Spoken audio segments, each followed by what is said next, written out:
Yes. Okay, so good morning, everybody. Today's daf is Mem Daled. We're starting at the very top of Mem Daled Amud Aleph with the new Mishnah. Yaviu lefanav maliach techila ufat imo. If they bring before him a salted item and then bread with it, mivarech ala maliach upoter tapat shapat tefilalo. In that case, whatever the salty thing is, he's eating it together with the bread. So the bread is actually an accompaniment to the salty thing. Like it's so salty that he needs bread with it. Hello. So therefore, the maliach, the salty food, is what gets the beracha, and the bread becomes tefillah. It becomes secondary to the salty things. That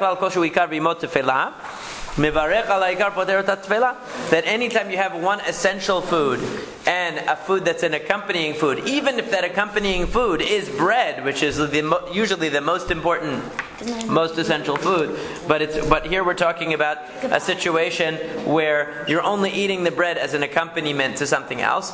In such a circumstance, even bread will become secondary. So the Gemara says, is there really such a circumstance where the salted item will be the essential one and the bread will be secondary? Amar Rav Acha Breid Rav Avira. Rav Acha Breid Rav Avira said, Amar Rav Ashi, that Rav Ashi said, Be'ochelei perot genosar shanu. We're talking about a situation of somebody who ate perot genosar. Genosar is a place in Israel that was known for extremely lush, delicious fruit, and that's a modern case. But the Mishnah Berurah brings the case of herring as an example.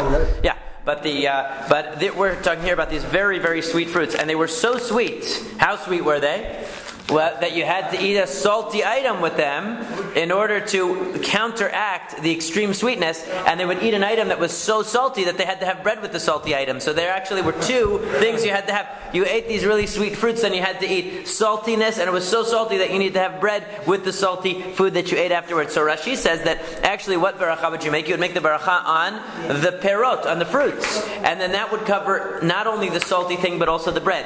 So Safot says that what you would do was you would eat the fruits and then you would go somewhere else, make a beracha on the salty food, and that would cover the bread. But the chidush in any case is that we're talking about a situation where you're eating something that is not as important as bread. The bread is much more chashuv than the thing that you're eating. But the only problem is that but in your situation, you're using the bread as a secondary item. So normally it would be the primary one, but in this case it's not.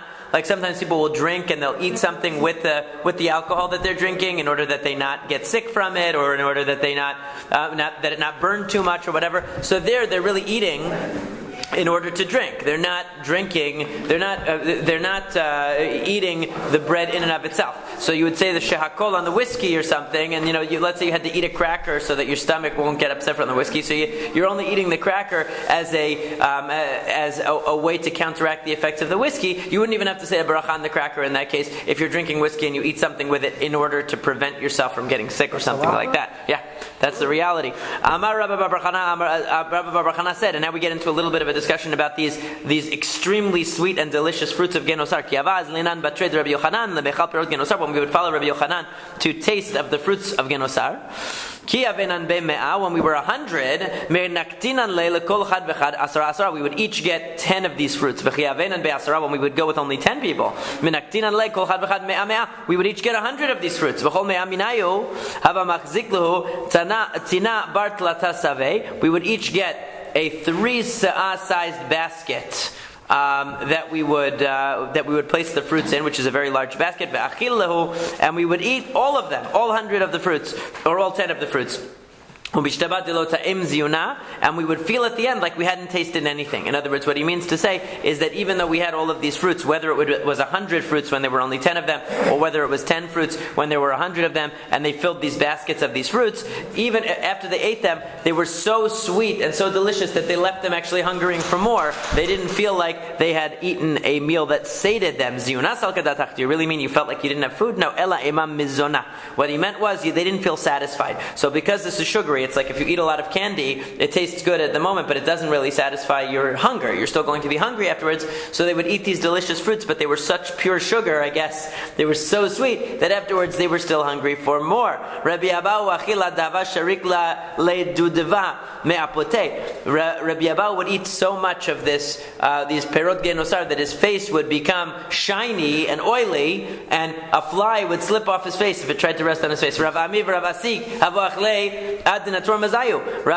Asi would eat until their hair fell out. That's what happened to me, by the way. Rabbi Shimon ben Lakish, Havachil ad demarid, he would eat it until he went a little bit nuts. He went a little bit crazy. I guess they were intoxicating at a certain point. He would eat all of this, and he would become, a little bit out of sorts. Amarluhu Rabbi Yochanan l'dvei nasi'ah. Rabbi Yochanan would say to the house of the Nasi, in other words, he would inform them that Rabbi Shimon ben Lakish was a little bit intoxicated from the fruits. Rabbi Yehuda nasi'ah balushei batrei u'mati levetei, and they would send guards. Rabbi Yehuda Nasi'ah would send guards to pick Rabbi Shimon ben Lakish up and escort him home, because he was a little under the influence of this sugar high of these perot genosar. But the point here is that these fruits were so delicious and they were so sugary and they were so enjoyable that the people went after them and really took part of partook of them to a full extent. Kiata Rav Dimi, when Rav Dimi came, and whenever it says somebody came, it means that they came from Israel. So Rav Dimi said,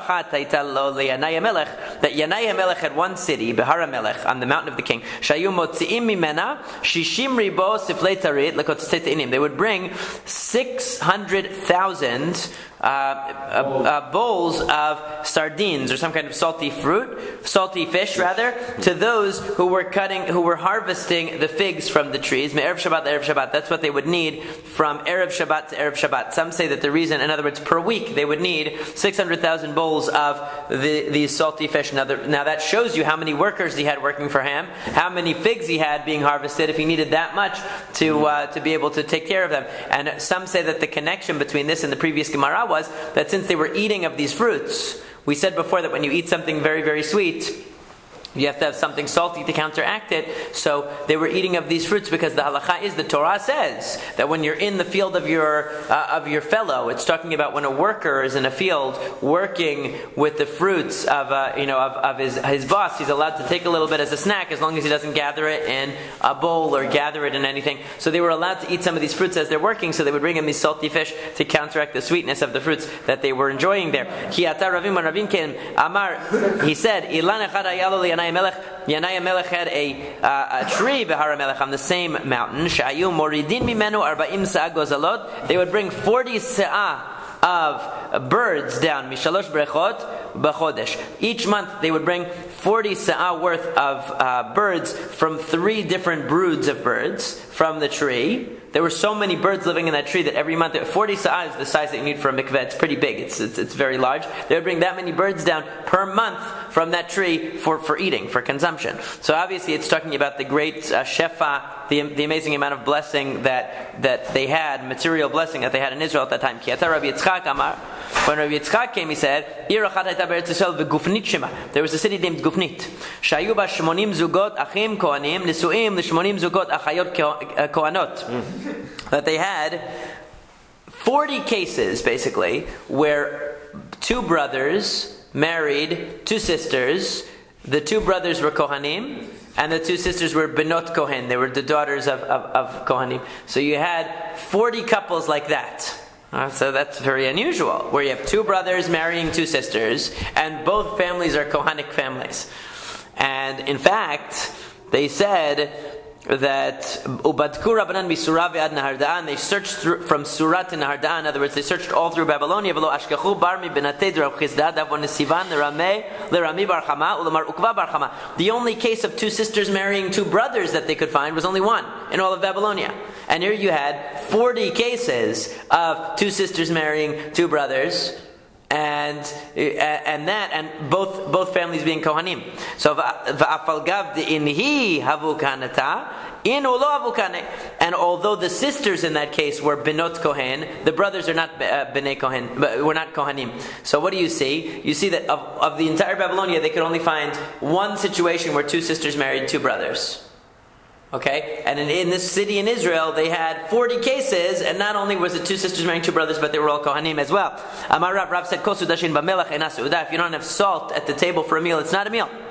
Amar Rabbi Chia bar Abba, Amar Rabbi Yochanan. Rabbi Chia bar Abba said, in the name of Rabbi Yochanan, "Kol seudah shein bas sharif ena seudah." Any meal that doesn't have a nice gravy, some kind of gravy to pour on something, it's not a complete meal. It's not a gourmet meal. You know, even the Italians, you know what they call the sauce.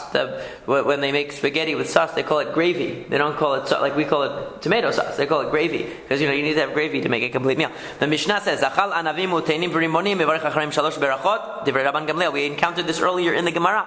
If you eat grapes and figs and pomegranates, in other words, those are all 3 members of the elite group of the 7 species for which Eretz Yisrael is praised. Rabban Gamliel says, any one of the 7 species, you say Birkat HaMazon. You had grapes, Birkat HaMazon. Dates, Birkat HaMazon. Not just bread, but any one of the 7 species, Birkat HaMazon. Shalosh Berachot is Talmudic language. No, that's Rabban Gamliel. Of course not. Yeah, Rabban Gamliel is an individual opinion. So he, and remember earlier in the Gemara we learned about the time that he asked Rabbi Akiva to say the beracha, and he said, quote unquote, the wrong one, because he followed what everybody else said instead of following what Rabban Gamliel said. So Rabban Gamliel says that anything in that pasuk, in Parshat Ekev, anything listed there, it's Shalosh Berachot is the code term in the Mishnah for Birkat HaMazon. Because biblically there are 3 berachot, and the 4th one is the Rabbanan. Right, as we learned before. According to the rabbis, no. On that you say the one blessing, which includes 3 bracha achat min shalosh, which we call today ala mechya. And Rabbi Akiva went even further than his teacher Rabban Gamliel and said, afilu achal shelek v'hu mizono. Even if a person eats vegetables, stewed vegetables, and this is his main meal, Mevarech alav gimel berachot, he should say Birkat HaMazon. So according to Rabban Gamliel, it goes by the category of Shivat HaMinim, anything in the 7 species. According to the rabbis, it's bread only. Bread is the only thing you say Birkat HaMazon for, which is what we do today. And according to Rabbi Akiva, whatever your mazon is, whatever v'achalta v'savata, that's what it says. You ate and you were satisfied. I don't care if you ate Tootsie Rolls. Okay, whatever you ate, if that's your mazon, that's good enough. I thought that's what we do. That if you eat... No, it has to be bread. It has to be bread. So if you eat... So if you went out for Chinese food and you had a full meal, according to Rabbi Akiva, you would say Birkat HaMazon. Right. But that's not the halakha. What I'm saying is that if you eat like 2 pounds of cake... Right. No, that's different. That's different. Not cake. But that's different because that's flour. What about the sweet 2 pounds of cherries. We're specifically not talking about mizonot, because mizonot is a different halakha. Mizonot is like bread. The difference between mizonot and bread, is the usage of it. That bread is a staple food and mizonot is not a staple food. But if you make it your meal out of mizonot, then it becomes Birkat HaMazon. But that's the only case. That's the only case. The other ingredients also change. They only matter because there's sugar in it. Yeah, but if you had, but still, if you ate a ton of it, if you had a whole box of donuts and it was your meal, for sure you would say Birkat HaMazon. For sure, even though, in other words, you wouldn't say hamotzi lechatchila if you're having one donut. But if you ended up having, so many donuts that you're full, and that was your meal, exactly. If you're a police officer, you might have to say hamotzi lechatchila. Even that's your main mazon. Yeah. Okay. So now we say. All right, so hashotem mayim litzma'o, if a person drinks water because they're thirsty, meaning not to clear their throat, not because they have something stuck in their throat, but because they're thirsty.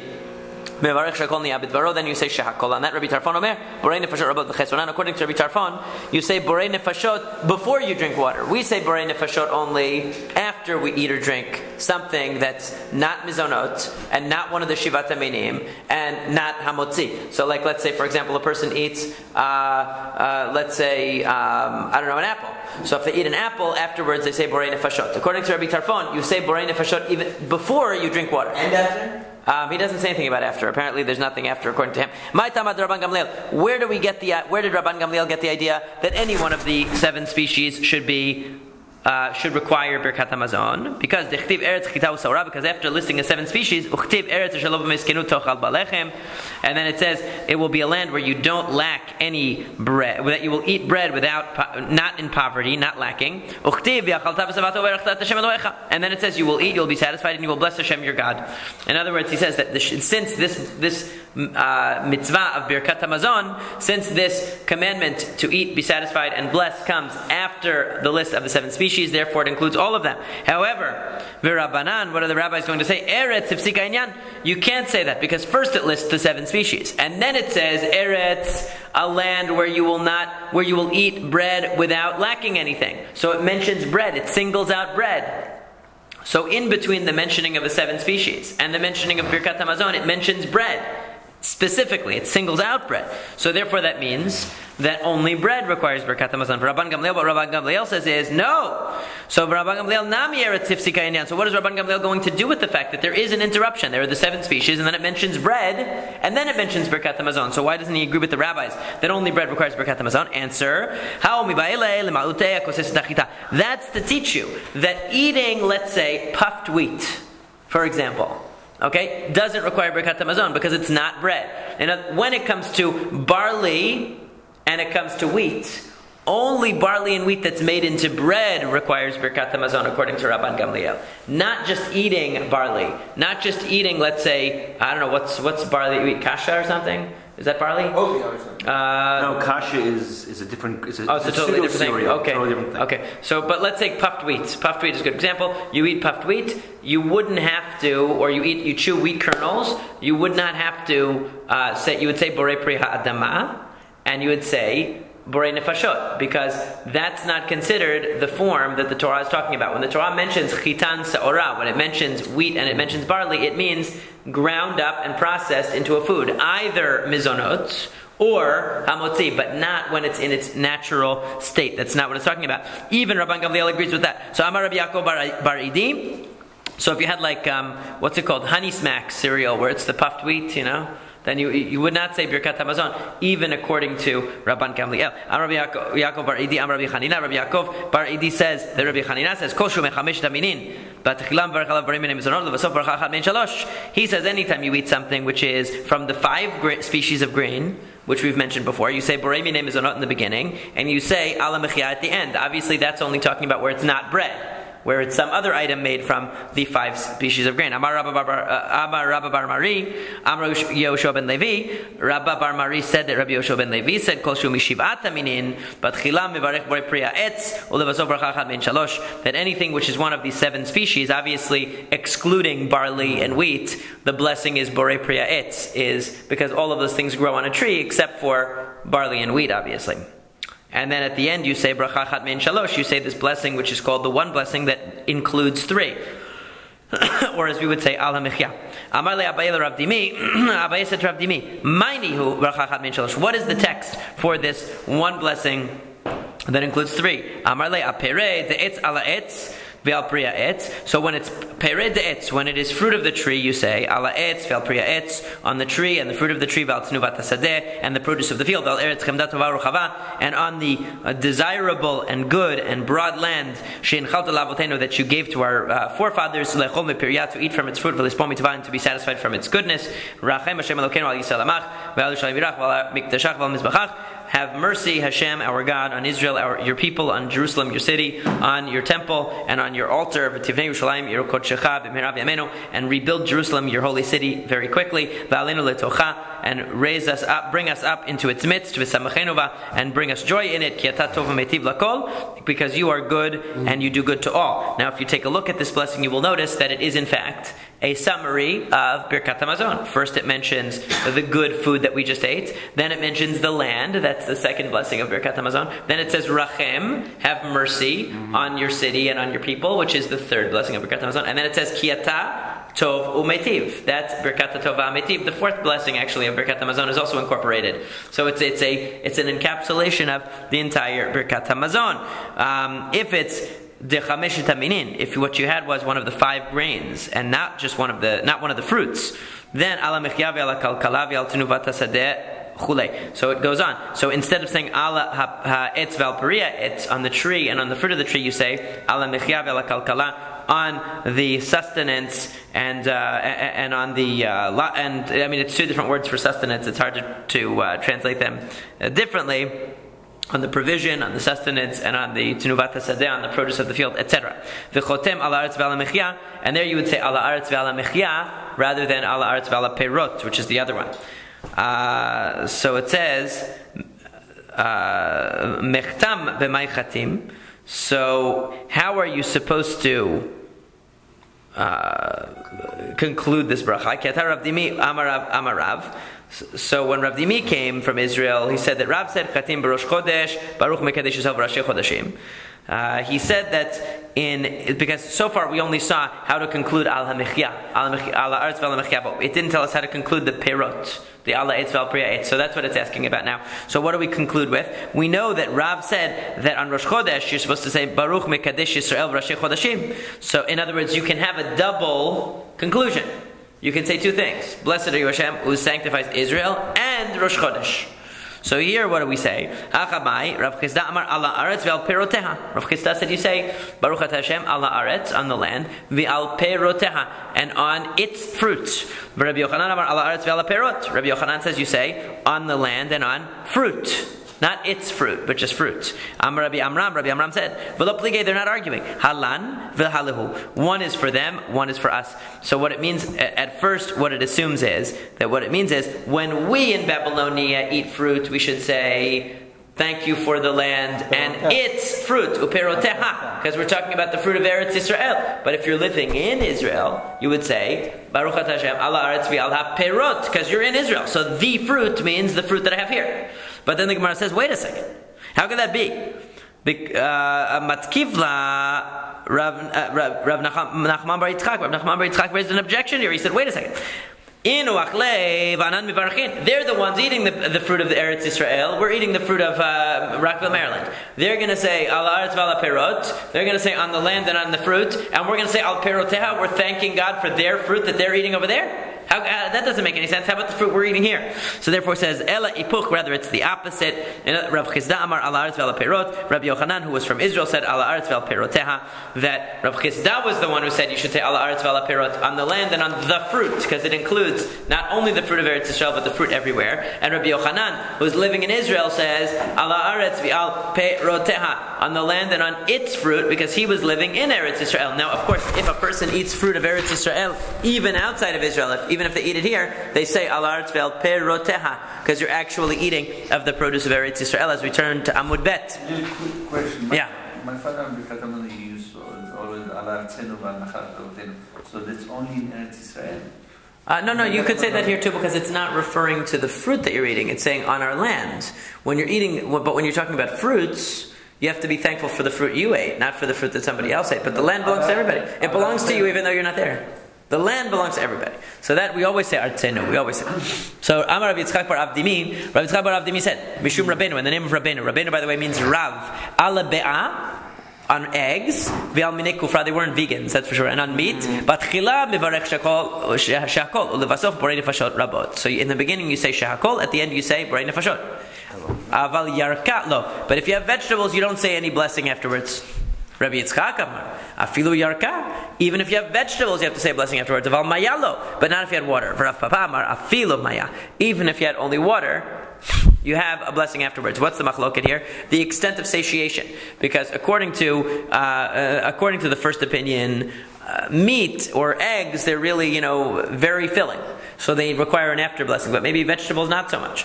Rabbi Yitzchak says, no, even vegetables give a person nutrition. They give them a sense of satiation, but maybe not water.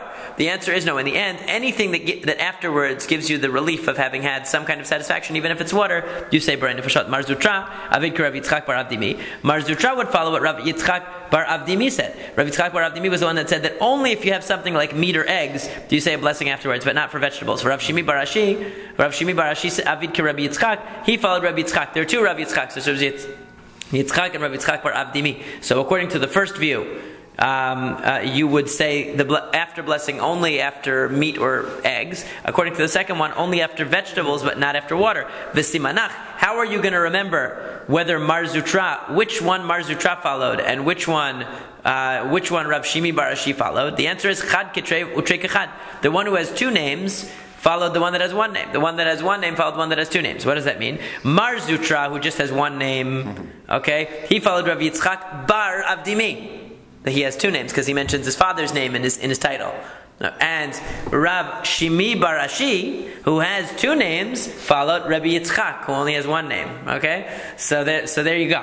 Am Rav Ashi says, "Anaz dimna dekim midkarna avidna kichulhu." Rav Ashi says, when I can remember, I do it according to everyone. Meaning, I say B'rei Nefashot after anything I eat, as long as I can remember. Apparently, sometimes he would forget, but that's okay, which shows you it's okay to forget sometimes. But basically, B'rei Nefashot would be said after anything you eat, even water. Tanan, it says in the Mishnah, Kosh te'un beracha lacharav, te'un beracha lefanav. Anything that requires a blessing afterwards is certainly going to require a blessing beforehand. And there's some things that require a blessing before, but they don't require a blessing afterwards. We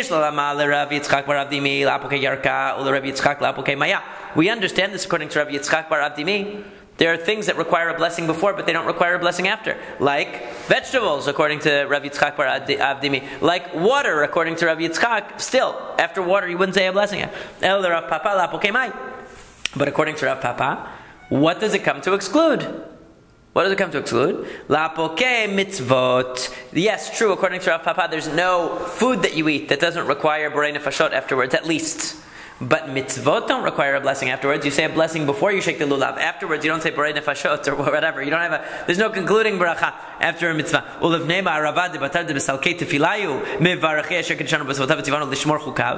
But what about in Israel? In Israel, they had a custom that when they would take off their tefillin at the end of the day, they would say a blessing, Baruch Ata Hashem, Asher Kiddushanu B'Zotav Tzivanu, Lishmor Chukav, to observe His statutes. Why? Because it says, V'shamarta et hachuka azot miyamim yamima. Okay, it says you should keep this law, this chukah, from day to day, which we interpret the pshat of yamim yamima means from year to year, meaning all the time. But they took it to mean that tefillin only applies during the daytime. So make sure to take it off before the nighttime. So when they would take it off before the nighttime, they said we're keeping lishmor chukav, because it says v'shamarta, you should keep this chok, you should keep this statute of only wearing them during the daytime. So they would take off their tefillin before nightfall.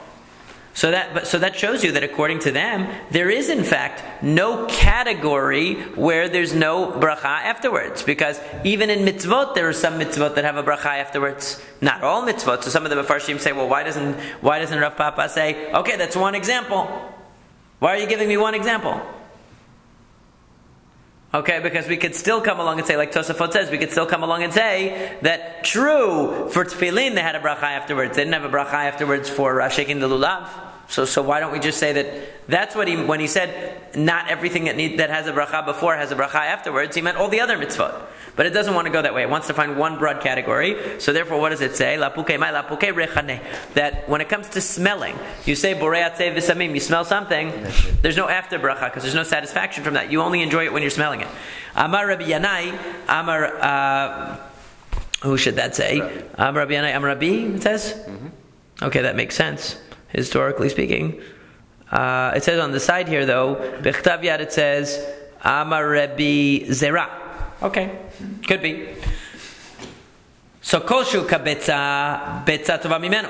Anything that is the size of a betza, the size of an egg, an egg is better than it, meaning it's more healthy. Kiyata Ravin, when Ravin came, Amar tava be'ata megulgalta, that a lightly cooked egg is better mishita kaisei solta from 6 lugin, which is a certain amount of quantity of fine flour. In other words, if you're going to choose between carbs and the protein of an egg, you should go with an egg. Kiyata Ravdimi. So this is like Dr. Atkins would like this very much. Kiyata Ravdimi. When Ravdimi said, he said, Amar tava be'ata megulgalta mishita matveta. I'm sorry, mishita. That an egg that's lightly cooked is better than 6 lugin of flour. Matveta, a fully roasted egg, me'arba, is better than 4. and mivushalta kolshu kabetza betza tova himenu levar mibisra. So then he says when it's cooked. Right, so that's the case where he said anything that's the size of an egg is better than it, okay? So that's why he says, so there are three things. When it's lightly roasted, it's better than 6 lugin of flour. When it's completely roasted, it's better than 4. And mivushalta, when it's fully cooked, when it's like a boiled egg, it's a hard-boiled egg, it's fully cooked. So then we say, anything that's the size of a betza is better than it.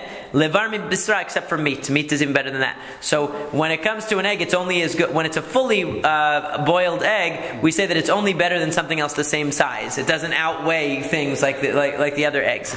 But when it comes to, like in Rocky, when he took all those raw eggs, and he put them in the blender and he drank it. He must have been reading the Talmud. I didn't know. Okay, but meat is even better than that. Is better than the one egg. Rabbi Akiva Omer afilu achal shelek. So the Mishnah had said that even somebody who eats vegetables, stewed vegetables, and he considers them his mazon, his main food, says birkat hamazon. So is there any person in the world who considers vegetables their main food? Rav Ashi said, "Bekelach shel kruv." Nowadays they'd be like vegetarians would be protesting. Bekelach shel kruv shanu. We're talking about the stalk of cabbage. Apparently that was considered very, very filling and very nutritious. Tanu Rabbanan, the rabbis taught, eating the spleen of an animal is good for the teeth but bad for the stomach. Krishin kashin l'shinayim v'yafin l'vnei me'ayim. You have the opposite with leek. Leek is apparently bad for the teeth but good for the stomach. Kol yarak chai. Morik, any raw vegetable will make you pale. V'chol katan maktin, anything that's stunted in its growth is going to make you small. It's going to make you stunted in your growth. V'chol nefesh meshivet nefesh, any living thing that you eat, obviously not when it's living, but any living thing that you eat, is going to restore the soul. V'chol karov nefesh meshivet nefesh, and anything close to the soul, meaning the closer it is to the heart and the part of the body that's the source of the vitality of the animal, the more power it has to revitalize you. Kiruv lamazon utradin l'refua. It says that cabbage is good for sustenance and beets are good for healing. Oy lo labayit she'alefet overet betocho. But woe is to the house that turnip passes through it, which means to the stomach that turnip passes through it. You shouldn't eat turnips. So now we get into explaining each one of these items. Amar Mar, the master said, eating spleen is good for your teeth, bad for your stomach. What can you do about it? What you do is chew it and spit it out then if it's good for your teeth and bad for your stomach, just like you do with your toothpaste. If something's good for your stomach but bad for your teeth, so what do you do? This is where Rocky comes in. You make it into a liquid and drink it, right? You boil it up and you make it into something soft and you drink it so you don't have to chew it. What did they mean when they said any raw vegetable makes you pale? If you go for bloodletting, or as we would say, if you give blood, let's say if you donate blood, afterwards they always give you sugar, they give you cookies, they give you cake. He says if you eat raw vegetables, it's going to make you pale after your bloodletting. And Rabbi Yitzchak said, anybody who eats in the morning, eats vegetables, which is not that common actually, come to think of it, at least not in America, you're not allowed to talk to him. Why are you not allowed to talk to him? Because that means he ate it before breakfast, before he had his meal, and he's going to have terrible breath. You don't want to talk to him. My tama, what's the reason? Mishum recha, because he's going to smell bad. Rabbi Yitzchak said, Asur la'adam shiochal yarak chai kodem arba sha'ot. He also said, it's prohibited to eat vegetables before 4 hours of the day, which means in the early morning before you've eaten breakfast. Once upon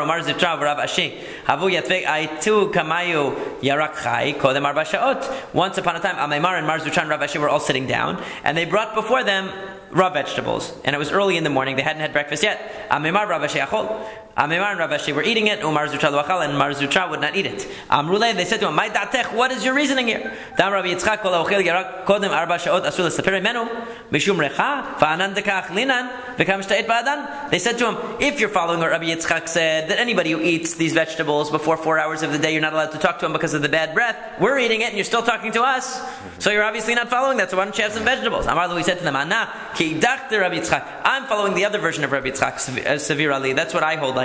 Damar Rabbi Yitzchak, Asur ladam shochal yarak chai kodem arba sha'ot, that he said you're not allowed to, you're not supposed to eat it early in the morning because you might disturb others with your bad breath, I guess, but not that you're not allowed to sit next to somebody who's doing it. So I'm allowed to sit next to you, but I'm not going to partake. Kol katan maktin, anything that's stunted in its growth is going to stunt your growth. Amar Rav Chisda said, afilu gadya bar zuzah, even a nice, fine little sheep is going to be the same. In other words, if it's stunted in its growth, even if it's a sheep with the zuz, which is a little sheep, but it's a very fine meat, maybe it's going to be very tasty and a very excellent sheep, but still, since it's stunted in its growth, we wouldn't want to partake of it. And that's only stunted in its growth means it didn't reach a fourth of its growth, a quarter. But if it reached a quarter of its growth, it's still good. Eating any living thing will restore the soul.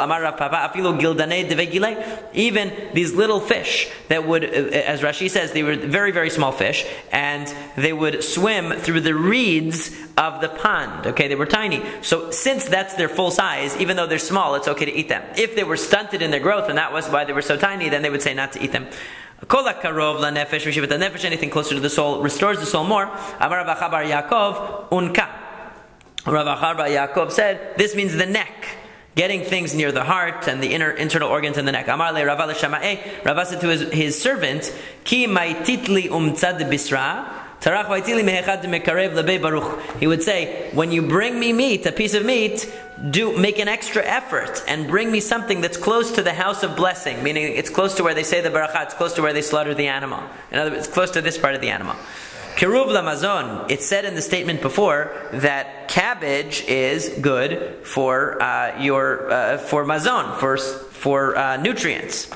Utradin refuah, and beets are for healing. Kruv lamazon in the refuah lo. Is it really true that they're distinguishing? They're saying cabbage is good for eating, for satiation and for nutrition, and beets are for health. Is it true that cabbage is only for nutrition and not for healing? Ve'atanya, but we said in the Braita, shisha dvarim merapin et hacholeh bechol yom. Urfuatan refuah. There are 6 things that they heal a person from a sickness, and his refuah will be a solid one. And here they are: kiruv, one of them is cabbage; utradin, and one of them is beets; umesisin, which Rashi says on the side is some kind of a tavshil. It's some kind of a cooked dish from some kind of plant. I'm not sure exactly what it is. Does it say in there what it is? It looks like a sunflower plant. A sunflower. That's what it looks like. Oh, it could be dvash, honey, v'keva in the stomach. Veheret, and the ovaries, v'yoter takaved, and the liver of the animal. So these are things that one should eat. But you see from here that there are 6 things, and one of the things on the list is is cabbage being used for healing. Ela ema keruv af lamazon. So when we said that cabbage was for satisfaction, was for food, we meant not only does it have healing properties, but it's also good for nutrition. You said that nobody should ever eat turnips. Is that true? But Rava said to his servant, if you see any turnips in the marketplace, don't ask me what I'm going to have with my bread. Meaning, you'd better bring it home so I can have it with my bread. Amar Abaye said, that means when you cook it without meat. But when you cook it with meat, it softens the turnip and it's better for you. For Rava Amar Mibli Yayin, Rava said as long as you drink wine with your turnips, you'll be okay. Itmar Rava Amar Mibli Basar. In another statement, it was recorded. Rav said that the only time turnips are bad for you is when you don't have meat with them. Shmuel said only if you don't cook them thoroughly, but if you cook them really, really well so they're nice and soft, then they're okay. Rabbi Yochanan said as long as you drink wine with it, it's okay. Amar le Rava le Rav Papa. Rava said to Rav Papa, Sudane anan tavrinan la bevisra Sudani. He's talking to him. He called him Sudani, which means beer maker. Okay, anan tavrinan la bevisra v'chamra. He said, we break the harmful effects of turnips by eating meat with them or drinking wine. Atun, but you guys, you beer makers, that you don't have that you don't have a lot of wine around. What do you break the harmful effects with? Break the harmful effects of turnip with. So Rav Papa Sudani, it says that he was some kind of a beer maker. So he was referred to as a beer maker, even though that wasn't his name. His name was Rav Papa, but it was called Rav Papa Sudani. He's calling him Sudani. You're a beer maker. So anyway, Amarle, he said, "B'tzivei, the way that we break." And apparently he made beer because they didn't have a lot of wine. That's probably why. So he said,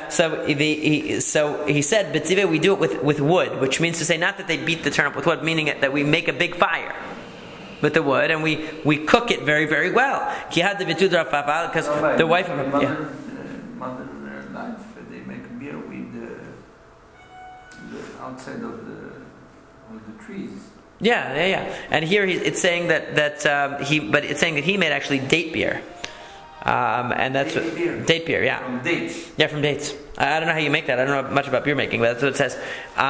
So it says Ki had vitud Rav Papa, Rav Papa's wife, batar de mevashlala. After she cooked the turnips, tavrala bitmanan ope parsiata. She would go and take 80. What do you call it? Logs. Is it? Yeah, or it could mean either it means logs or it means like bundles of wood. Large logs under the pot of turnip. Oh, is that what it says? Yeah, and she would cook it with even more logs. So in other words, even after it was cooked, she would overcook the turnips to make sure that it didn't have any harmful effects. So it's saying that bakiot in Rashi means logs. It could be. It could also mean bundles of smaller wood, but. Whatever it means, she would take a lot of wood and put it under the pot in order to cook it better. Budweiser. Yeah, maybe. Could be. So now, Tanu Rabbanan, the rabbis taught, Dag katan maliach, if you have a small salted fish, like herring, I guess, pamim shu memit, there are times it's going to kill you. When is it going to kill you? B'shiva, 7 days after salting. B'shiva asar, 17 days after. Uvesrim b'shiva, and 27 days after salting. Don't eat it on any of those days. V'amrei and some say b'srim b'shlosha, and some say also don't eat it 23 days after salting. It could be bad for you. V'lo amran ele b'matvei, v'lo matvei. And that's only saying when it's not fully roasted. Aval matvei shapir. But if it's totally roasted, it's okay. Then leit lanba. Then we don't have a problem with it. So matvei shapir means it's fully cooked. Udelo matvei shapir, and even if it's not fully cooked, lo amaran ela delo shata batrei shichra. That's only if you don't have beer afterwards. But if you have some beer with your salted fish, even if it's not fully roasted, vashata batrei shichra leit lanba, then you're not going to have any health problems from that. Vashotem ma'im litzma'o. We do the last little piece here of the perek. Somebody who drinks water for their thirst because they are thirsty, then they say shahakol, or according to Rabbi Tarfon, they say borei nefashot rabot. So la. What is this excluding when it says drinking water for thirst? What other reason do you drink water for? If a person is choking on a piece of meat and he says, bring me some water, or he had something really, really spicy and he's burning and he needs that, or we might think somebody taking a pill. Okay? So it's just washing something else down. Not because he's thirsty, but because he's taking a pill. Then he wouldn't say a bracha on that. Rabbi Tarfon Rabbi Tarfon said that no, you don't say shehakol, you say borei nefashot on water. So Amar le Rava bar Rav Chanan la Abaye va'amre la le Rav Yosef. Rava bar Rav Chanan said to Abaye, and some say he said it to Rav Yosef, who was Abaye's teacher. Hilcheta mai, what is the halacha? Amar le, he said to him, Pok chazeh mai amadavar. Go look at what people do. In other words, go find out what the practice is. And of course, both Rashi and Tosafot mention that the halacha is, the accepted halacha today is that we say shehakol prior to drinking water, and if you drink a revi'it of water or more, then you say borei nefashot rabot afterwards. Hadran alach ketan mevarchin, hadran alach ketan mevarchin, hadran alach ketan mevarchin.